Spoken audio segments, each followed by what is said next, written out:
So this Shabbat is one of those very rare Shabbatot where if you had asked me 3 months ago what I would be speaking about Shabbat, I would have already known. You see, a few months ago, we were asked on this first Shabbat in June to wear orange, which, by the way, I don't really have anything orange and no one's shopping anymore. So I have orange nail polish is the best I can do. But we were asked to wear orange in honor of gun violence awareness. And people across the country, across the world, were going to be speaking from the pulpits tonight, thinking about gun violence. But then the pandemic happened, and schools closed, and movie theaters closed, and concerts closed, and for the first time in a very long time, it felt like there were no mass shootings because there were no masses. So then I thought, all right, so maybe perhaps we'll not be talking about what it means to wear orange tonight. But I thought, there are still some pretty important colors we need to be talking about because June is also Pride Month. And so I thought, maybe we should really be talking about rainbows, or perhaps more importantly, we should be talking about pink because, of course, the pink triangle, which was one of the first symbols and is still a symbol of the LGBT community, but it was one that started in the Holocaust, where just as Jews had to wear a yellow star to define themselves, if you were homosexual, you had to wear a pink triangle, and that then was taken up as a sign of pride by that community. And so I thought, okay, well, maybe tonight we'll wear rainbow, or I will wear pink. We'll be thinking about one of those colors along with the orange. And then this week happened. And of course, there is not a single one of us who is really thinking about any colors this week except for black and brown. And we are thinking about the absolute horror of the fact that we are still living in a time where people actually have to say, regardless of the color of my skin, my life matters. And I will tell you that it is strange in some ways for me to be speaking on this topic because I realize that I am obviously not a member of the Black community, and there are times where it feels like I should not be the one who is talking right now. In the same way that you don't need to see what hashtag I put up on Facebook, you don't need to see my face or my voice showing that I'm at a rally. Really, the voices we need to hear right now are the voices of the Black community. But I also recognize that you have given me the honor and privilege of the pulpit, and so I do have this opportunity to share you not just what I think, but what we as a Jewish community need to be talking about when we talk about race in this country. And there is absolutely a Jewish response here. And it's not just because we are taught in Judaism that every single one of us is made B'Tselem Elohim, in the image of God. It is not just because our texts tell us tzedek tirdof, that we must pursue justice at all costs. No, the reason that we need to be talking about this as a Jewish community is if you think about what really defines us as Jews, it's not about one God, because you can be an atheist and you can still be Jewish. It's not even about Sinai or Revelation, because you can be a Jewish and not actually believe that the Torah was really handed to Moses on Mount Sinai. No, what defines us as Jews is there is one story, and it's the story that we talk about in every service, and it's the story that we talk about on Passover and that we talked about Shavuot. The story that defines us as Jews is the fact that we once were slaves, and now we are free. But you see, the thing about the Jewish story is our story, the story of being slaves and then the exodus from slavery, it happened in the 13th century BCE. That is a very, very long time ago. And the truth is, we're not even sure if it really happened. I mean, there is no historical data that says, in fact, that the Israelites were in Egypt, or certainly the numbers that we talk about in the Torah that says that we were enslaved at all, but still is the defining thing that talks about what it means to be Jews. We were slaves, and therefore we make sure that no one should ever feel the legacy of slavery again. So we should be very, very aware of the fact that in this country, that the vast majority of people who are African Americans in this country, that their ancestors started out on these shores as slaves. And that happened in the 1600s. So that's only 400 years ago, as opposed to, the thousands of years that we are talking about in our story. And we as a people, we are still dealing with that legacy. So we have to be very, very aware of the fact that whatever we do to help the issues of race in our society, that they are not going to go away just by wishing. They're not going to go away for a very long time and until we do a tremendous amount of work. So the big question is, of course, then, what is the work that we are supposed to be doing?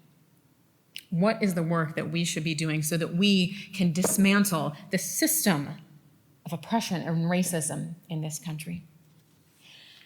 And this past week, and honestly, the weeks leading up to it, and the years leading up to it, I have read so many things about what we should be doing, and I'm sure you have done the same, right? I mean, you're reading the articles in the newspaper, and you're reading them on Facebook, and however you get your news, and there are lists. What should we be doing about now? The top 10 things you can be doing, the top 5 things, the top 50 things. But I will tell you that sometimes I read these lists, and I read these really great ideas, and then I go into another list and I forget the ones that came before. And sometimes I'm reading so much on this that it's like I stagnate.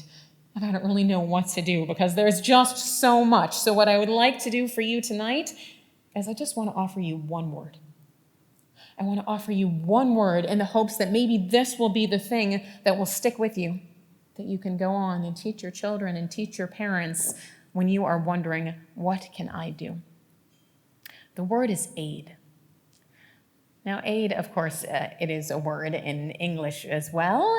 Aid is to assist, or I guess aid is a verb and a noun, right? You can help someone or you can be the helper yourself. But in Hebrew, aid means witness. And it is actually, it's both a verb and a noun too, right? You can witness an event or you can be a witness. Now, why is this word so important to us now? Because we know. We know about what happened to George Floyd. We know about what happened to Ahmaud Arbery and to Breonna Taylor and to Tony McDade and so many others. We know those names because there were witnesses. There were people who were there in that moment who were able to be present, to catch it on tape and say, this is not okay. To share their names and their stories with the rest of the world. And my friends, it is up to us to be witnesses, to go into communities where just being Black can feel like it is a crime in and of itself. We need to go and we need to be the ones witnessing. So when acts of racism and hatred and oppression and violence happen, we can physically be there to lift our phones, to lift our cameras and lift our voices so there are no more names forgotten. But so too, being a witness, it's more than that. Being a witness is not just visual, it is also when we hear things that are spoken that are racist or that are hateful, it is our job to be a witness and speak out against them. And sometimes that means speaking out against your parents and your grandparents. Sometimes it means speaking out to people who you know that they are just ignorant, or perhaps they were raised in a different way from you, but it is still your obligation to speak up and say, no, I am present in this moment. I hear what you're saying.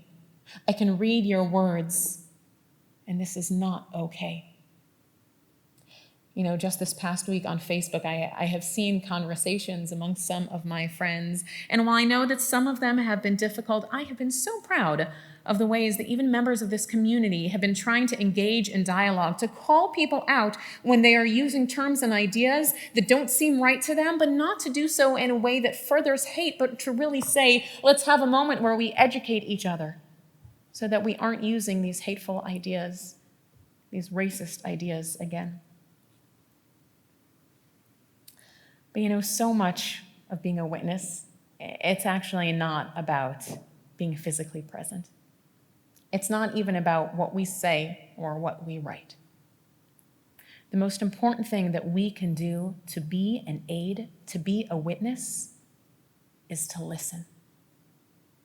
Because, my friends, just as honestly, my voice is not the most important one in this discussion. None of what our white friends are saying is as important as actually being able to listen to the stories of our Black friends and neighbors and members of the community. What is it that they need? What is it that we can do to help them? In the same way that when we as a Jewish community experience anti-Semitism, we want to be the ones who step up and say, this is what we need, this is how you can be here to support us. Let us listen and be a witness to the conversations that our Black friends are having so that we can be there to support them. And this isn't just an idea that I am coming up with. This is something that is rooted in our most sacred text. You see, every time that we stand in services, every time that you say prayers, when you get up in the morning and when you go to bed at night, you say the words of the Shema.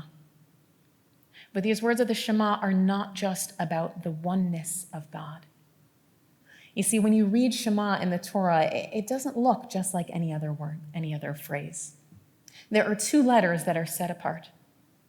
The ayin in Shema, listen, and the daled in that last word, echad, are written much bigger than anything else in the text. The ayin and the daled, which together make the word aid.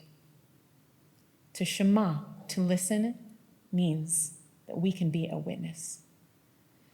And so, my friends, I ask you to take this message to heart, to do what you can to be a witness, to listen to the stories and the achings of the members of our community, to be present for them when they need us.